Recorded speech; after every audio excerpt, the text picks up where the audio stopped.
Bonjour à tous et bienvenue à ce Savane Midi. Voici les titres.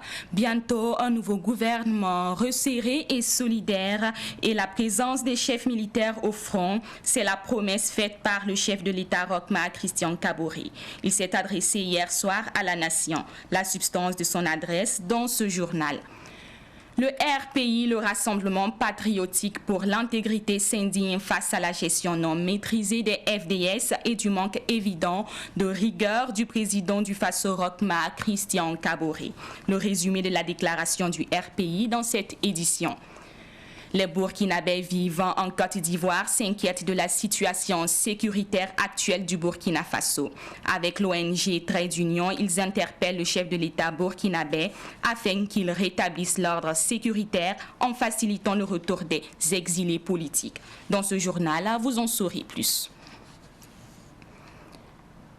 Une fois de plus, bonjour. Le chef de l'État s'est adressé à la nation hier soir. Il a fait de grandes annonces dont la formation d'un nouveau gouvernement solidaire et resserré, le changement à la tête de l'armée et la présence des chefs militaires au front. Le chef de l'État précise qu'il va veiller scrupuleusement au suivi des questions logistiques, de primes et de renforcement de capacité des forces de défense et de sécurité. Écoutons-le. Chers compatriotes de la diaspora, autant nous devons faire corps avec nos forces de défense et de sécurité pour les soutenir et les encourager dans le combat héroïque qu'elles mènent, autant nous devons être intransigeants avec tous les éléments dont le comportement n'est pas acceptable. Nos soldats ne doivent pas être abandonnés à eux-mêmes du fait de la bureaucratie ou de négligences manifestement coupables.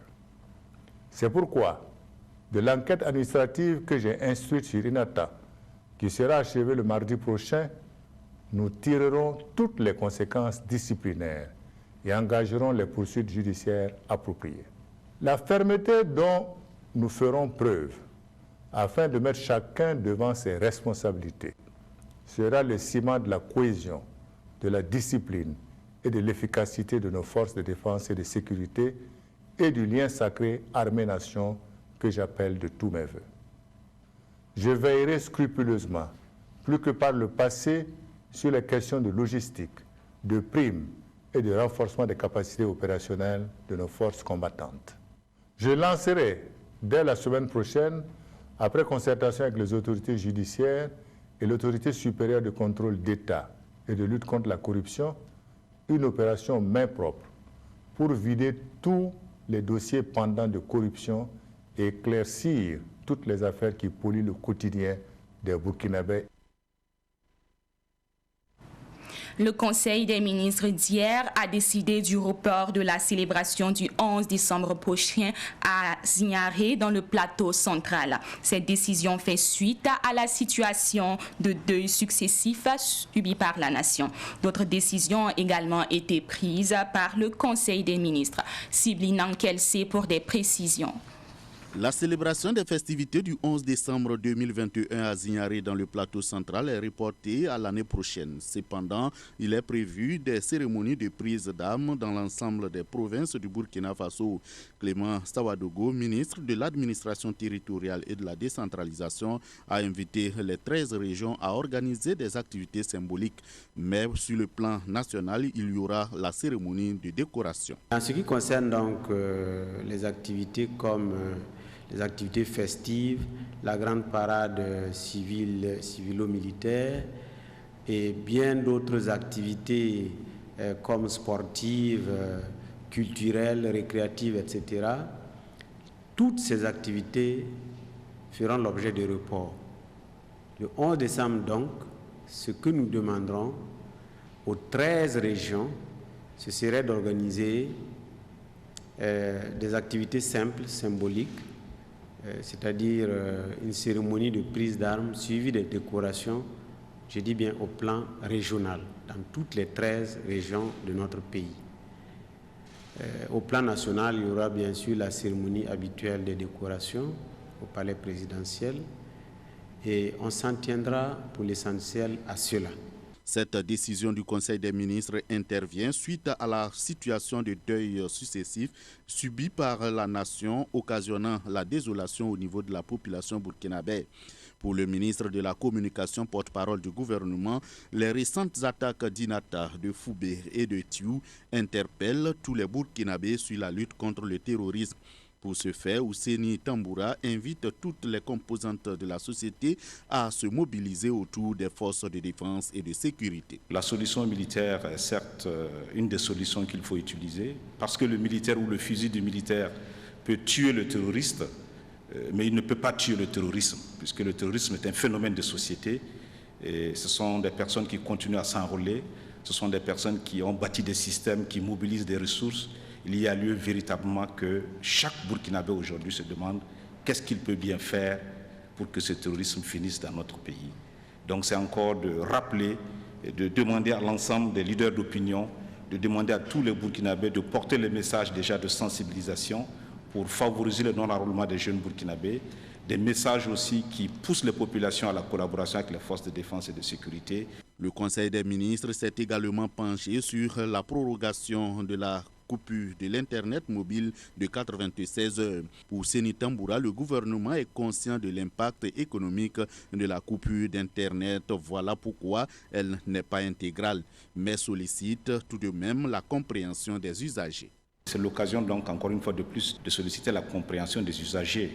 Et il s'agit d'une situation de fait qui est vraiment difficile. C'est 48 heures ou c'est cette semaine, on n'a jamais autant perdu de soldats. Si vous faites la situation du bilan, c'est quand même énorme, c'est important. Ensuite, si vous considérez donc une ambiance de demande de manifestation, vous savez qu'il y a des manifestations publiques, il y a forcément aussi des dispositifs de maintien d'ordre. Et qui fait ces dispositifs de maintien d'ordre? C'est encore les forces de défense et de sécurité, déjà éprouvées par autant d'attaques. Je pense qu'il est de la responsabilité du gouvernement de faire en sorte que nous puissions avoir une situation d'apaisement afin de permettre non seulement de rendre hommage, de nous recueillir sur cette situation, mais de faire en sorte que l'ordre public ne soit pas donc perturbé. La coalition des délégués élèves du Kadiogo est contre l'instrumentalisation des élèves lors des manifestations politiques. Elle a donné son point de vue hier au cours d'une conférence de presse. C'était dans le locaux de l'UNESCO à Ouagadougou. Ruben Wilson Kodjo y était. Suite à la détérioration de la situation sécuritaire, nous assistons à des séries de marches, de contre-marches, mais aussi de déclarations. À chaque fois et à tout moment, nous les élèves, nous sommes les plus sollicités et les plus nombreux dans les différentes manifestations au vu de notre bonne organisation et de notre maîtrise du terrain. Cependant, nous estimons que même si nous sommes des élèves, nous sommes aussi patriotes et nous savons faire la différence des choses. S'il y a bien une catégorie de personnes que le terrorisme affecte le plus, c'est bien nous les élèves. Car dans les zones où il n'y a pas encore d'attaque terroriste à proprement dite, nous observons des menaces et des fermetures d'écoles ça et là. Alors, nous sommes amenés à nous demander souvent que feront ces camarades qui vont abandonner leur domicile et fuir les écoles pour se réfugier dans les camps de réfugiés. L'an dernier, le gouvernement a conjugué des efforts afin que les examens se tiennent dans ces zones, mais nous avons toujours la peur au ventre quant à la suite des événements. Depuis quelques semaines, les appels à manifester se sont multipliés, soit pour soutenir le régime, soit pour diaboliser le régime. Notre conférence de presse a pour seul but d'informer l'opinion nationale et internationale que les élèves ne sont mêlés aucunement à ces marches de soutien ou de demande de démission. Déjà, nous voyons des esprits malins faire le tour des établissements à travers nos délégués, proposer des sommes d'argent pour demander l'accompagnement des élèves pour les marches. Nous, élèves, nous refusons d'être utilisés comme des cow-boys dans cette situation. Il faut que les gens sachent que le fait que nous soyons des élèves ne font pas de nous des êtres qui ne savent pas ce qu'ils font. Lorsque nous sortons pour nos marches et grèves, c'est pour réclamer de meilleures conditions de vie et d'études. Ce que nous souhaitons est que le gouvernement trouve urgemment des solutions pour les sécurités qui, nous le savons, est un phénomène sous-régional afin que nos camarades reprennent les cours de la sécurité. Nous lançons un appel aux plus hautes autorités de ce pays, au dialogue inclusif de tous les acteurs afin de sauver notre système éducatif. Sinon, à cette allure, on risque de fermer toutes nos écoles, chose qui est très mauvaise pour notre pays. Nous lançons un appel aux hommes politiques également, d'arrêter de vouloir utiliser les élèves comme les boucs émissaires dans ce contexte où tout le monde se cherche.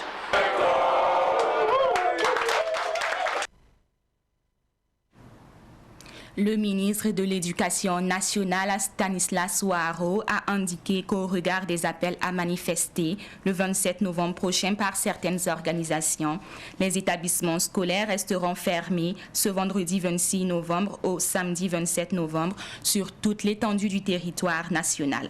Le communiqué précise que cette mesure a pour objectif de préserver la sécurité des élèves, des enseignants et du personnel éducatif. L'Alliance des partis et formations politiques de la majorité présidentielle, la PMP, demande à ce que la lumière soit faite sur l'attaque d'Inata. La PMP a également affirmé que la marche du 27 novembre prochain est inopinée. C'était hier lors d'une conférence de presse. Issa Oumar Atié. C'est la première sortie de l'Alliance des partis et formations politiques de la majorité présidentielle APMP depuis le drame d'Inata le 14 novembre dernier.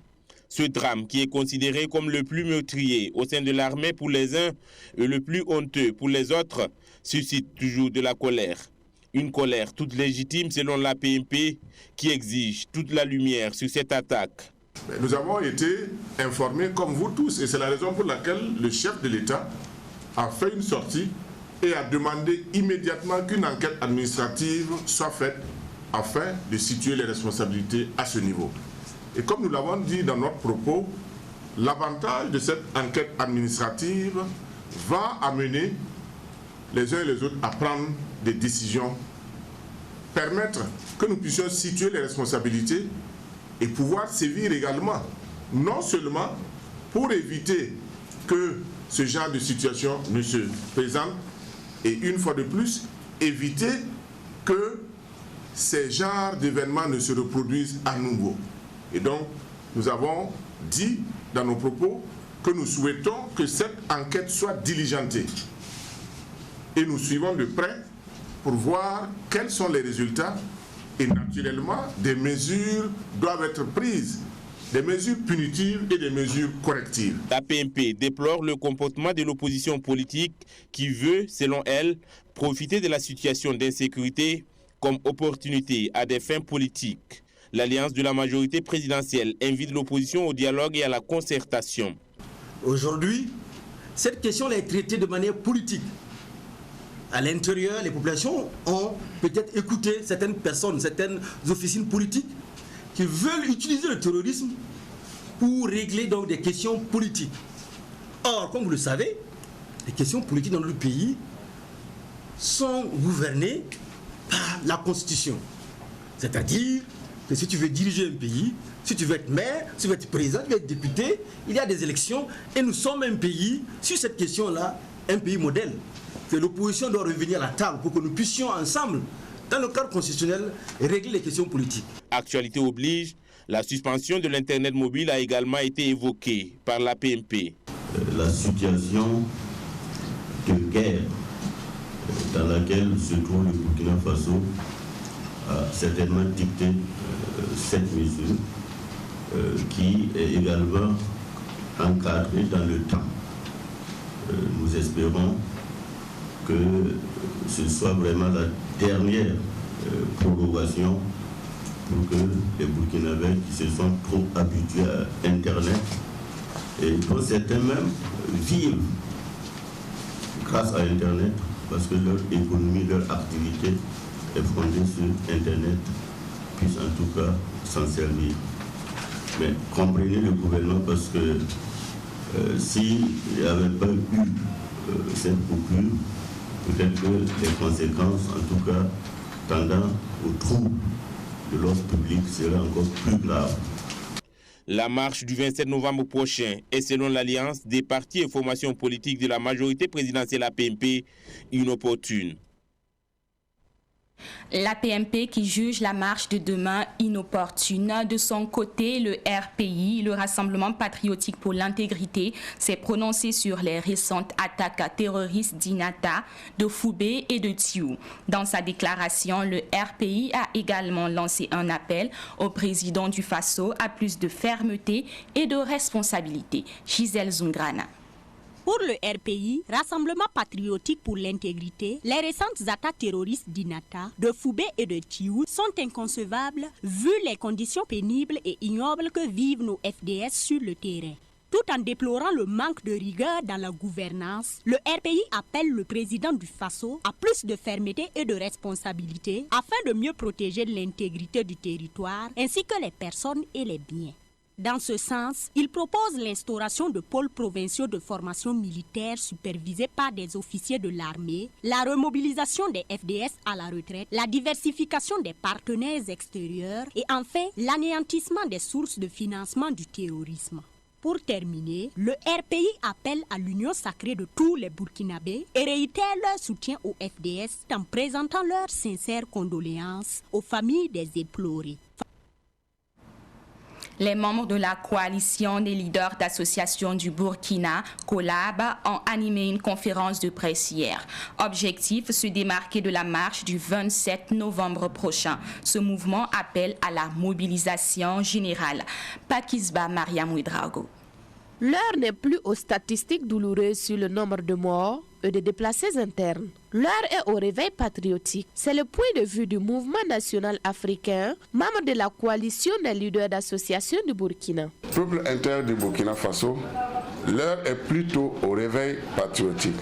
L'heure est à la mobilisation générale et populaire pour la défense de notre pays et de ses institutions. C'est pourquoi nous appelons le président du Faso, chef suprême des armées, et la hiérarchie militaire à mettre tout en œuvre pour que les citoyens des villes et des campagnes disposent d'une organisation à la hauteur de l'enjeu sécuritaire auquel notre pays fait face, de disposer également d'un encadrement opérationnel conséquent et des armes adéquates pour que les 10 citoyens soient les gardiens de leur pays, de leur village et de leur ville. Selon le président du mouvement national africain, la marche du 27 novembre est l'œuvre de politiciens qui ont perdu aux élections précédentes. Il les qualifie de marcheurs putschistes. En ces temps de douleur et d'angoisse pour notre peuple, des politiciens abonnés à l'échec électoral veulent surfer sur les vagues du terrorisme pour assouvir leurs ambitions politiques. Pour jouer les relais des terroristes, ils quittent les instances officielles de proposition et annoncent des marches de protestation et de demande de démission du chef de l'État, dans le but de semer le chaos en vue de justifier éventuellement un coup d'État. C'est pourquoi nous appelons les patriotes des villes et des campagnes à se démarquer de ces marcheurs putschistes, à faire bloc derrière l'armée burkinabé et son chef suprême, le président du Faso. Les accords de coopération militaire avec la France sont à revoir, selon les membres du mouvement national africain. L'actualité politico-militaire nous recommande de nous pencher sur les accords avec la France. Pour avoir le soutien du peuple, il est d'une nécessité impérieuse que les tenants et les aboutissants des accords de coopération avec l'ancienne puissance coloniale soient connus pour que le peuple en ait un avis éclairé. Car nous estimons que les accords postcoloniaux ne peuvent plus prospérer. Aussi voudrions-nous inviter les autorités à explorer d'autres horizons. Nous faisons allusion ici à des puissances comme la Russie qui ont fait leurs preuves. Selon Passamde Sawadogo, le Burkina Faso compte 21 millions de soldats et soldates. Si la jeunesse est déterminée et unie, elle pourra vaincre le terrorisme et préserver le Burkina Faso. L'ONG Trait d'Union, au nom des Burkinabés vivant en Côte d'Ivoire, veut apporter son soutien au FDS et au président du Faso. L'ONG Trait d'Union, en collaboration avec des organisations de la société civile burkinabé en Côte d'Ivoire, a donc animé une conférence de presse hier à Abidjan. Le collectif demande le retour des exilés politiques. Boukari Zongo, notre correspondant de Côte d'Ivoire, nous donne des précisions. C'est une activité spontanée au regard de la situation de notre pays qui s'empire de jour en jour, au regard des derniers événements qui sont survenus dans notre pays qui sont de plus en plus préoccupant.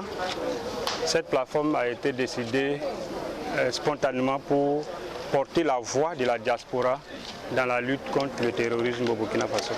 L'appel que nous avons lancé, c'est une invitation. C'est une invitation au président du Faso à user de tous ses pouvoirs en tant que président du Faso, élu par le peuple souverain du Burkina Faso, à prendre ses responsabilités en prenant des décisions courageuses, comme par exemple le dialogue inclusif national, un appel à l'apaisement, à la cohésion, à l'unité nationale, avec la facilitation du retour des exilés burkinabés. Aussi un renforcement de la capacité opérationnelle de nos forces de sécurité.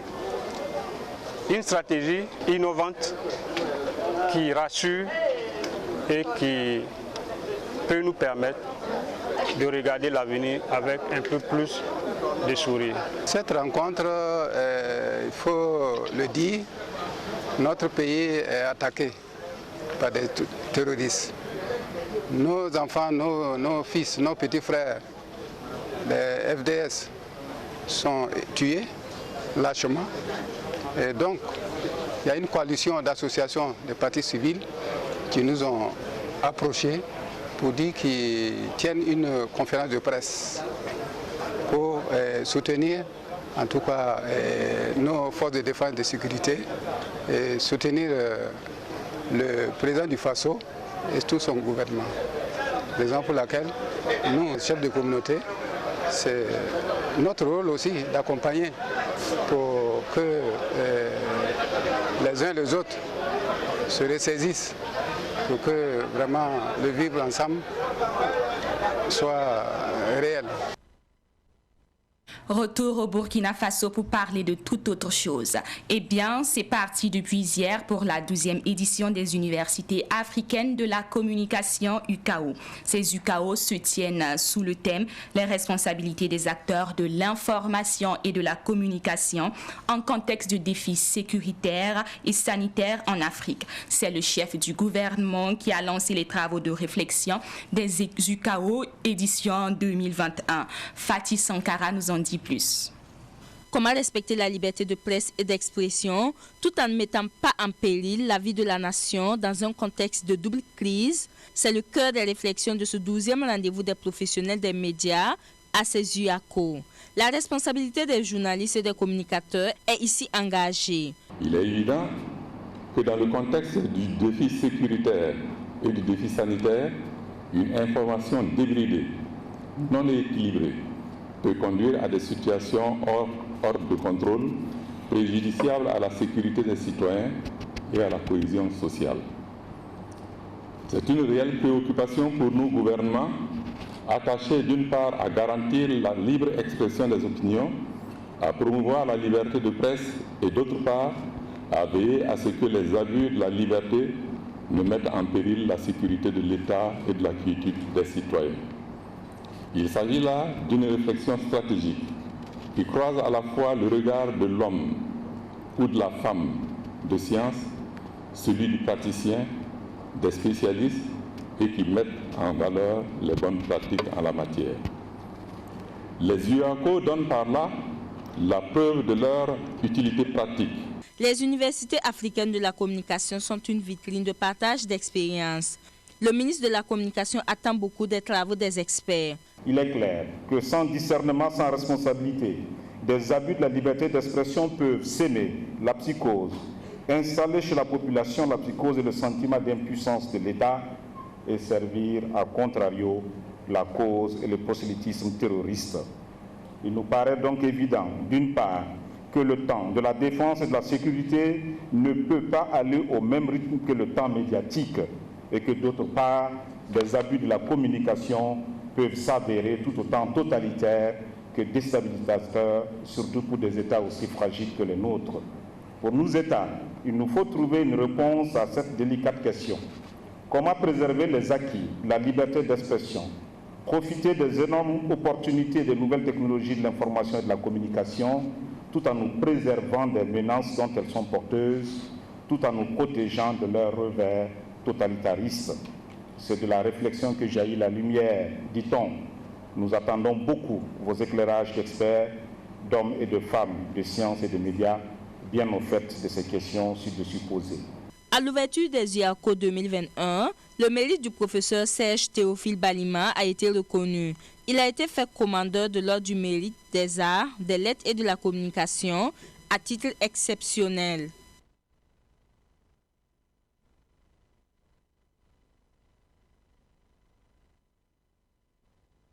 Avant de nous quitter, nous vous informons que ce soir à 16h, la radio Savane FM va synchroniser avec la radio nationale afin de permettre aux auditeurs et au grand public de suivre en direct l'interpellation du gouvernement devant l'Assemblée nationale sur la situation sécuritaire du Burkina Faso. Eh bien, c'est la fin de ce Savane Midi. Ce fut un plaisir pour moi de vous le présenter. On se dit au revoir et je vous souhaite de passer de bons moments en compagnie des programmes de Savane TV. Au revoir.